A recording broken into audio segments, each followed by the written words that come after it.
Hi everyone, it's Carissa at Sprinkled with Glitter, and I am here with a card project for you featuring this stamp set and dies from My Favorite Things. They're called Geek is Chic and they're sold separately.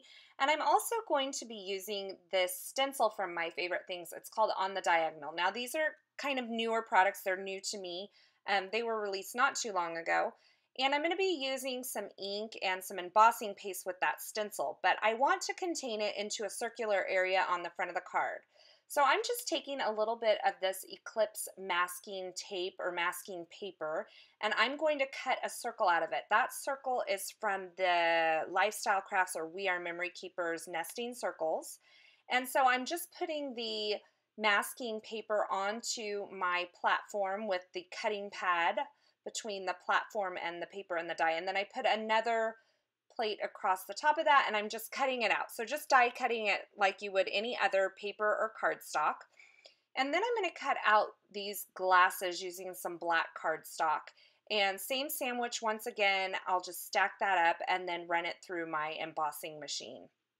So here's the mask that I created with the die cut or the die and the embossing, not the embossing, the masking paper.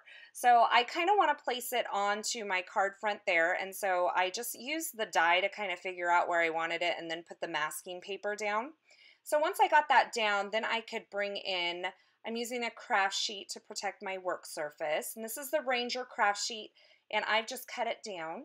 And then I'll place my stencil over the circle and just be careful to get that on there straight. And then to keep that in place, I'm just going to use a little post-it post-it tape to keep that in place. Now I want to create an ombre effect, and so I have 3 different colors of ink, and I'm starting out with the darkest ink and some sponges here. This is Memento Tuxedo Black ink, and I'm just going to do that to the very right of that stencil area. So I'm just kind of pouncing over the stencil using the ink and my sponge here.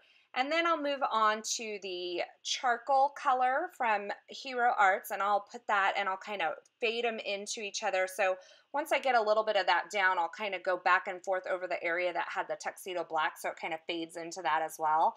And then finally, I'm going to end with the soft granite Hero Arts ink. So this is really easy to do, and it creates an ombre effect. And if you want more ink in one spot, you can just go over it multiple times, or actually pouncing in it works really well too to concentrate the ink. So you can see there that that is my inked kind of ombre look there. And I'm going to pull up the stencil.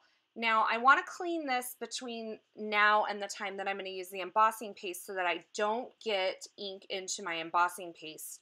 So I'm just using a baby wipe to wipe the ink off of the stencil, and once I get that cleaned up, then I can replace it right back over where I inked. So I'm just lining it up with where it was before and using that same piece of post-it tape to adhere it to the craft mat. And then I'm going to use this Wendy Vecchi translucent embossing paste. Now don't tell my husband, but I totally used our frosting spreader for this. So I'm going to start, and I want the embossing paste heavier on the right side. So I'm just starting by putting a layer over the entire area, and remember this is going to all be contained to that circle because I have it masked off underneath. So I'm just spreading that out, and then once I get a nice thick layer, I'm going to start and work from right to left, and I'm going to push very lightly as I come in from the right here. I'm going to push very lightly, and then as I go across, I'm going to push harder. So I'm going to put more pressure as I'm moving across, and that will allow me to have a thicker layer of embossing paste over to the right, and it will get thinner and fade out as it goes to the left, just like the ink does. So a little bit of pressure at first on the right, and then as I move across, I put more pressure. Now I'm pulling off my stencil and my mask and revealing this. Now it looks kind of not so great right now, but when it dries, it's a really cool technique. So once you get that embossing paste onto your card, you want to go ahead and wash your tools right away. So while that's drying, I decided to work on my sentiment, And I'm going to use, I'm making kind of a masculine themed card, so I'm using this You're My Clark Kent. I thought that would be the most adorable sentiment for my husband. So I wanted to white heat emboss it on this black cardstock. So I'm just using my EK Success powder tool to prep the surface so that I don't get any embossing powder where I don't want it. And then I'm going to ink that sentiment up in some Versamark ink and stamp it right onto the bottom of that black cardstock. Stamping it along the bottom edge makes it easier when I go to trim it out. So you can see me push it down there. Then I'll cover it in some white embossing powder, and then I can heat set it with my heat tool. I just love the way that these sentiments look, or any sentiment really, white heat embossed on black cardstock. I think it's just such a cool look, and I love this sentiment because really my husband is kind of Superman in disguise. So I thought this would be the perfect sentiment for him. So once I got that heat embossed, I took it to my trimmer and went ahead and trimmed it out. Now I have the wire guide trimmer from Fiskars and I love it. It's my only trimmer that I use in my craft room. And it makes it really easy to use that wire guide to get a nice close cut on the edge of that. So I'm just going to trim that right side into a angle, and then I decided that I needed to stack up these glasses to make them a little more prominent or carry a little more weight on the card. So I'm going to cut them several times out of the black cardstock, and then I'm going to bring in another piece of that craft sheet, and I'm going to stack them up. Here I'm just using a two-way glue pen and dotting on some glue onto those frames. These frames, you could put some foam adhesive, I suppose, behind them, and in the card later, I'm going to show you another card. I actually do use foam adhesive, but these are so thin, and I just thought it would be too hard to fuss with that, so I decided to stack them up instead. And really, it doesn't take long, it doesn't take much more supplies, and it really gives the die cut a lot of weight on the front of the card. It just gives it so much more dimension. Now I put that last pair of glasses on upside down, but I flipped it over, and it's not going to matter that the adhesive got on there because I'm going to coat those later. So you can see that this is kind of drying here. It's not fully dry yet, so I was kind of actually filling time while that dried by adding more stuff to the card because this wasn't in my original plan. But I have this Lime Twist paper pad. It's super old. I don't even know if they're available anymore, but I pulled out some blue and red pattern papers from there. I'm kind of going with the Superman theme now, so I thought it would be really fun to bring in the blue and the red just like Superman's costume. And so I cut a thin strip of the red pattern paper and then a little bit wider strip of the navy pattern paper. And I'm just going to adhere my sentiment onto that and adhere these strips all together so that they act as one big piece. And I had trimmed them down into some various banner ends and angles at this point, but I ended up trimming them off later on, and you'll see that. Now, while I had this red pattern paper out, I wanted to punch some hearts out because I thought that they would be the perfect addition to this card for my husband. You see me trimming that down there. So I used the Martha Stewart heart border punch to punch out a whole bunch of different sized hearts all at once. And then I was kind of fussing with that. I wasn't sure if I liked it, so I cut it down just a little bit more, and then I added some foam adhesive onto the back of that sentiment piece. And now I'm going to expose the adhesive and then place that onto the card front. Now this embossing paste wasn't completely dry, but it was dry enough to go ahead and put this on. And the way that you can tell is it's not completely dry is it's not completely clear right now. But it was dry enough that it had some stiffness to it to where it wasn't going to collapse under the weight of that sentiment. So you saw me add a little bit of foam adhesive underneath the corners of those glasses. And then I'm going to add just a little bit of liquid adhesive to the bottom part of these frames where it's going to overlap the sentiment piece. And then I can peel off the backer on the foam tape and adhere those to the front of my card. Once I get those glasses kind of where I want them positioned, then I'm going to start playing with the hearts and kind of just experimenting with what size I want where. And once I get it all kind of figured out, then I can use some different types of adhesive. Now on a couple of the larger, or one of the larger hearts that you see that I've already placed down there, I went ahead and used foam adhesive for that. But for some of these smaller ones, I went ahead and used my Zig 2-way glue pen again to adhere those down. I just didn't want to fuss with the foam adhesive for those little spots. So what would Superman be without a little bit of yellow accent? So as I was looking at this, I thought, I have to bring in the yellow for Superman. So I went back to that same pattern paper pad and found some yellow paper that kind of coordinated with it. And I cut a small strip and added it to my sentiment piece. And then I cut out a layer that was just slightly bigger than the card front that I've been working with. That card front, by the way, I believe is 5 by 3 3/4.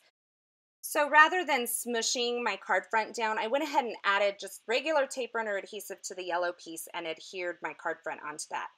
I am now adding some Wink of Stella in the silver to the corners of these glasses. I left the little pieces inside so that I could have that filled in, I wouldn't have a hole.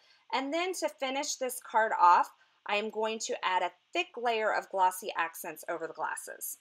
So now I was really super loving this technique and having a good time with it, so I decided to make a female card, or a more feminine version, not quite the same, but I'm going to start out by stamping this sentiment. It is from the iChart sentiment. It's also part of the My Favorite Things collection, or from My Favorite Things. And I'm going to use the same technique as I did before, only this one's going to have the sentiment underneath it. So I went ahead and adhered my card front to my craft sheet, and then I adhered this diagonal stripes stencil over it. And I'm just inking with a little bit of pale tomato. Now I'm putting a higher concentration of ink at the right side by pouncing more times over it, and then kind of fading it out as it goes to the left. So you can see that effect there. Now I'm going to do the same thing that I did with the other card, and I'm going to take the stencil off and clean it, and then replace it right back over where it was, and take this Windy Vecchi translucent embossing paste and smear it right over those diagonal line stencil. So once again, I'm just going to concentrate on putting kind of a thick layer over to the right and all across it, and then I'm going to kind of fade it out by putting just a little bit of pressure on the right hand side as I start, and then adding more pressure as I go down to the left. And you can see me there kind of working with the direction of the stencils. So this is what it looks like when it's all dried, and you can see that it's kind of cool because that sentiment is coming through. And I have cut these glasses out of some cardstock and embossed it with some glitter embossing powder, but I ended up actually covering that later with actually some glitter cardstock. So I'm just going to adhere those over so that you can see that T right through the lens of the glasses. And then I thought this card needed something up in that left-hand corner. It was looking a little bit bare to me. So I used the American Crafts glitter tape in gold, and I just cut a little banner shape out of that. And I didn't think that was quite enough. So I went to add some of the black and white into that too. And I just went to my washi tape stash and I grabbed out a couple of washies that I thought would work. And I ended up putting a little piece of this. It's kind of like a black and white floral. I have it linked in the product section or the supply section in YouTube as well as over at my blog. But so you'll be able to find it there. And then I used this Lawn Fawn gold dot as well. And so I put the washi tapes down first. Once I got those where I wanted them, then I could go ahead and wrap the ends around the back, and then I added the piece of gold. Actually, that was the cardstock. That wasn't the glitter tape. I'm sorry, that was glitter cardstock. I went ahead and adhered that over the top of those to where the polka dot and the floral pattern were peeking out. Now you can see that I originally messed up my sentiment there, but that's okay. I flipped it over. And then I trimmed off the excess piece of that gold cardstock, that gold glitter cardstock. Now I wanted to add some hearts onto this, and I thought this little hearts die from Simon Says stamp would be the perfect addition. And this is where I cut out those glasses out of gold cardstock instead of the gold embossed piece. I just thought it matched with all the other gold elements I was putting. So I'm just adding a little matte medium onto the back of those and adhering them right over the top of the glasses that are already on there. And then while I have that multi-medium on my craft sheet there, I'm going to go ahead and add these little gold glitter hearts sprinkled on the front of the card as well. Now I thought this card could use a little finishing touch, so I went ahead and rounded the bottom left-hand corners of all of my layers of the card. My card base, by the way, is made out of some Neenah Solar White 110-pound cardstock. And then I went ahead and adhered the card front to all of the layers using some foam adhesive. And that completes my feminine version of this card. As always, I have links to the products used in these projects in my description at YouTube, as well as over at my blog at sprinkledwithglitter.com. Thanks for stopping by today. I hope you enjoyed this video, and I hope you have a fabulous day.